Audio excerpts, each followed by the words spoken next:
One thing that I find myself mentioning an awful lot in these video blogs is Doctor Who. Doctor Who. Doctor Who. Doctor Who. Doctor Who. Doctor Who. But what is it? What the hell am I talking about? Well, Doctor Who is a British TV show about a 900-year-old alien who travels through time and space in a blue box, which, if you're someone who's never experienced Doctor Who, probably sounds like the weirdest idea for a TV show that you've ever heard, but it's a bit of a national treasure for us Brits.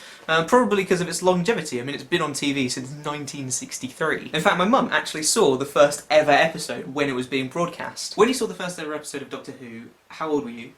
I was very, very young. I'd rather not give my age away. Okay, did you used to hide behind the sofa when you were watching it? It does sound like a bit of a cliche, but my brothers and I definitely did hide behind the sofa when we were watching the Daleks. Just for people who don't know what a Dalek is, my mum has one here.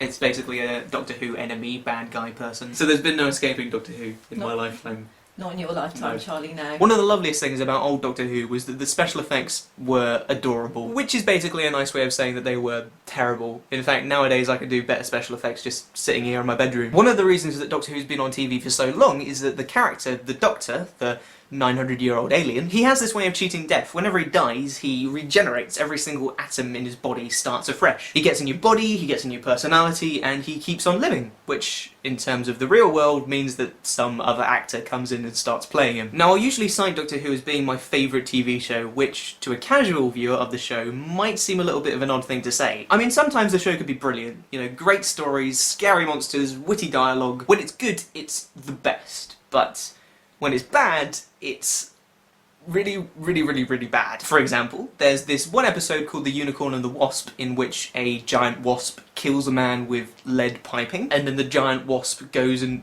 falls in love with a human. It's absurd. I mean, that's just my opinion, but it's really bad. So given that it's pretty hit and miss, I mean, why is it so popular? Why is it my favourite TV show? Well, not only does it have this massive legacy attached to it, but I think, and this is just me speculating, I think that people love the bad episodes as much as they love the good episodes. There's a great community attached to Doctor Who called Whovians, and I guess I would consider myself a Whovian. And I see Whovians as wannabe TV critics, you know, people who love to pick apart the plot holes and point out the bad dialogue and cringe at the really bad CGI, but also, when they can, revel in the brilliant acting and the amazing plot twists. I guess I'm making this video to try and justify to you, and to myself, I guess, why I consider Doctor Who to be my favourite TV show. I know for a fact that my brother and sister think I'm a bit odd in liking Doctor Who as much as I do, especially my brother, who thinks it's awful, which it is at times, you know, I'll admit that, but I think that's one of the great things about it. But this is just the opinion of one person.